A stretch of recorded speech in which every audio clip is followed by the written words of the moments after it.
Hi, I'm Nikki from the One Woman series of books,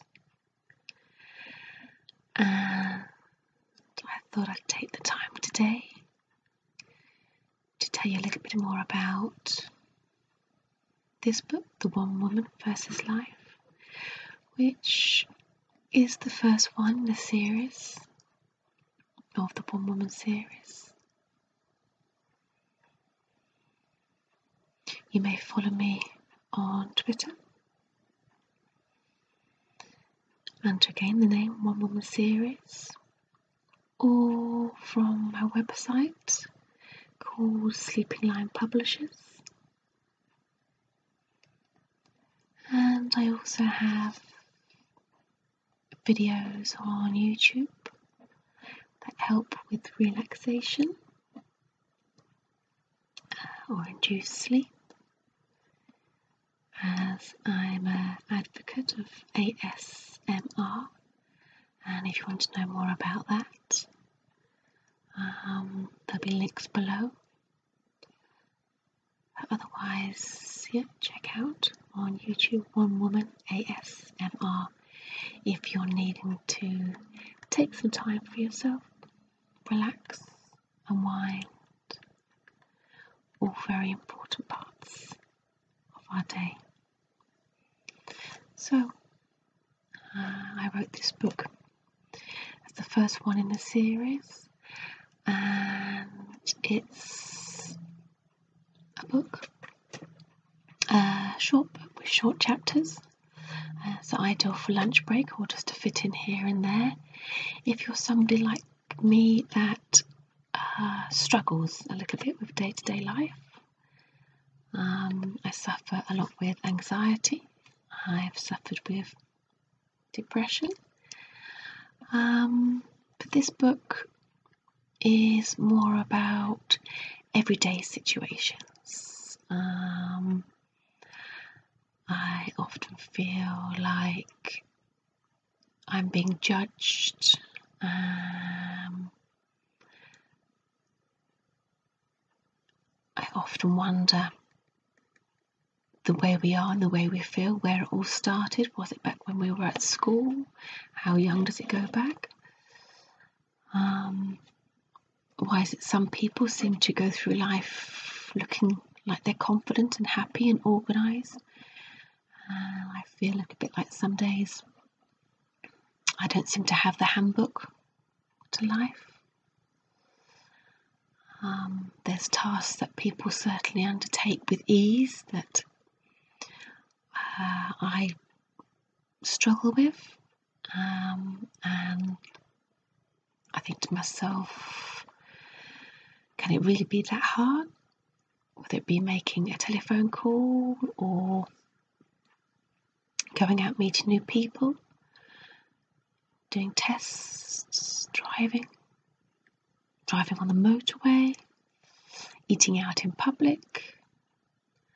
All these things are just life's little tests that I say some people deal with, or seem to deal with, which is probably a better way to look at it.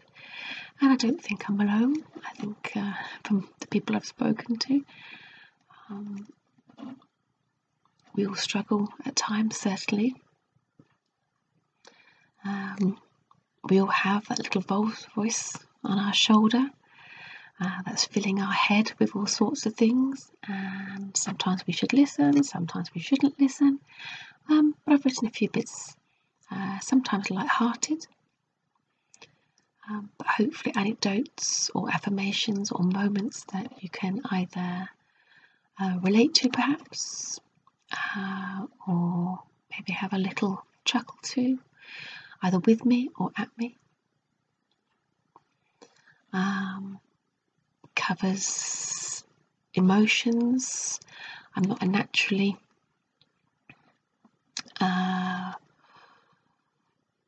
warm, hugging kind of a person. I consider myself kind, but it doesn't come naturally to hug and kiss, and sometimes Again, I feel like I haven't got the handbook. Everyone else seems to be sending LOLs and lots of love and kisses and hugs, and I don't really relate to that so much. Maybe you feel the same. Also very much about looking within for your answers and recognising the child within you. So, as I say, it's a variety of chapters from just one woman versus life. And I'm going to take this opportunity just to read a couple of excerpts from a couple of the chapters, just to give you an idea.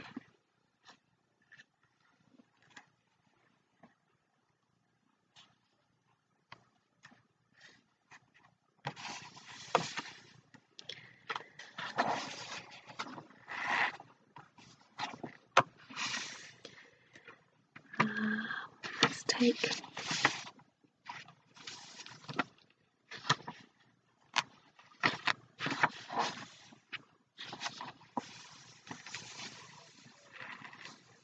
this is an excerpt from the chapter "Where's my handbook to life?"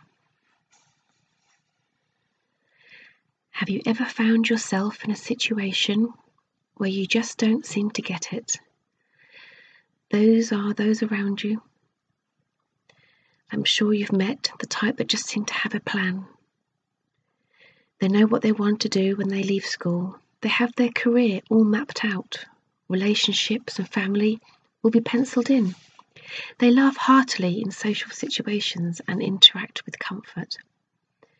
Their social calendar is how they measure their success. And their children's extracurricular engagements are slotted in like military manoeuvres, with one mum dropping the kids off while others pick them up, feed them, and then drop them all off whilst maintaining a sense of good cheer, and still make time to throw together happily a chicken chasseur for just hubby or those unexpected welcomed guests. What the hell is that about? I don't like unexpected guests. I don't relish the chance to idly chit-chat. Sometimes when you're in a social situation, I listen to the words coming out, but struggle to engage or find that window that is my opportunity to jump in with something witty and interesting, only to deliver a line that even I wonder where that came from, and probably should have thought about it more before sharing it. I will make sure my family's needs are met, but I don't need to be a plum in the kitchen. It's a case of throwing things together. I don't have a walk-in larder, so I'm never going to understand what Nigella is on about. If I can microwave, I will, and in fact often quite healthily and successfully. I like familiarity and routines, probably a bit much, and I do like a good soap on TV. I know they are shallow and not highbrow, but that's the point. They're easy to digest, great to escape to, and the characters in them won't hurt me.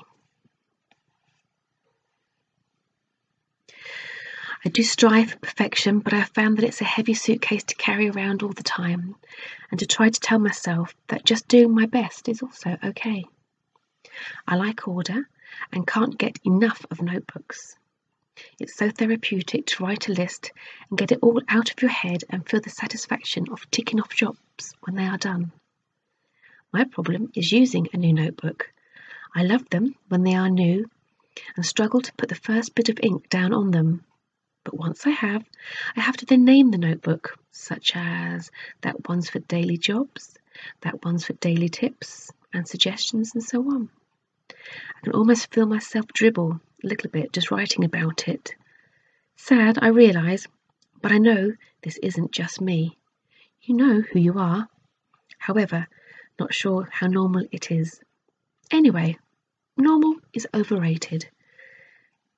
Don't get me started on which pen to use.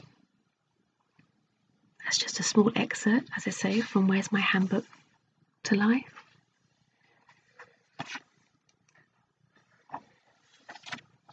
And moving on to the next chapter. As I say, the chapters are fairly short, so they're handy to squeeze into a few minutes here and there. And I'll just read a few lines from the chapter. It can't be that difficult, can it? Reading a question in an exam, catching a bus or train, driving on the motorway, eating in public, walking into parties and public toilets are all to me a minefield of dilemma, worry and anxiousness, which raises the question, am I that stupid? I have sat in exam halls knowing I have a fixed time to complete the paper, only to find myself reading the first question over and over and over again, breaking it down into words to try to digest it, register it, understand it. I am acutely aware that I only have a set time, almost to the point that I can hear the clock ticking. Everybody's scratching of their pens, busily filling out answers, is almost deafening, and the odd cough around the room are like hand grenades. I haven't even thought about whether I know the answer. I'm struggling with the question. Maybe it's the way it's phrased. Maybe it's multiple choice and I'm unclear of what they want me to answer. In the first 15 minutes, it's a frenzy of panic and despair. Stress levels rise. I get all hot and sweaty. My nose starts to run. I haven't got a tissue. So now I have another problem. I'm sitting there focusing and reading with all the external distractions that I don't think anyone else can hear, and I've got snot streaming from my left and right arm to my nose. What is the matter with me? Should this be this difficult? After all, I've revised, well, a bit. I'm equally as good as half in the room. But it just makes me feel like a square block in a triangle world.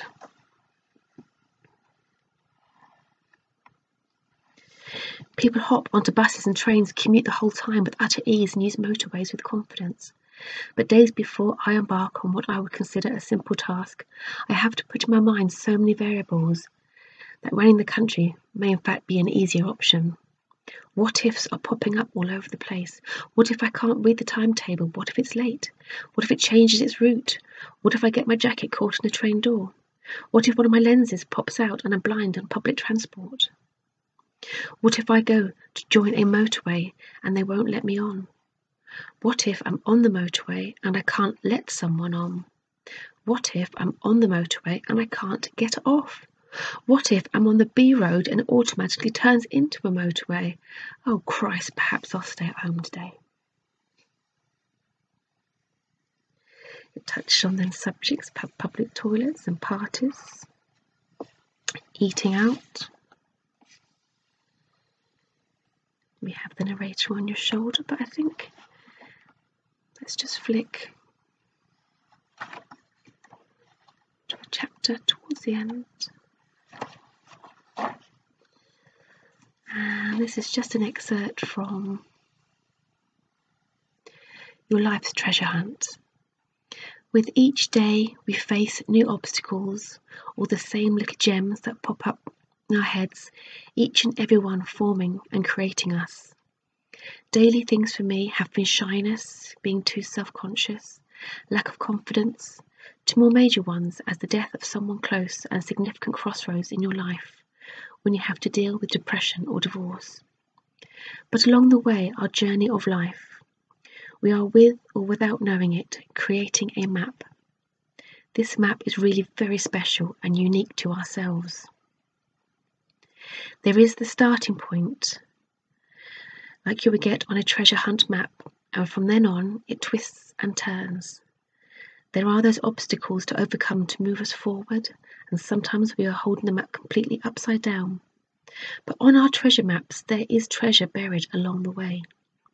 Some of it we find easily, and other gems get left behind, but we are able to go back to them.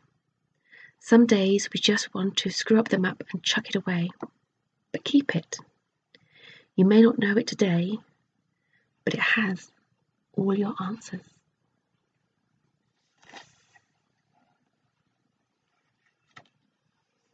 So if you're someone like me that carries anxiety and stresses, and the little voice on your shoulder or in your head, It means there's nothing wrong with us. Certainly not. We're just wired up a little bit differently. And I'm sure I'm not alone. And you may find it comforting to read One Woman versus Life. And as I say, it's available on Amazon, on Kindle, which can also be read on your phone or your laptop or on a iPad, or as the paperback version. So I hope you've enjoyed this little bit of time we spent together. The second book in the series is One Woman's Private Life Shared. There'll be a link to that at the bottom here, and can also be found on YouTube and on my website, Sleeping Lion Publishers. So thanks for joining me, and I hope to see you soon.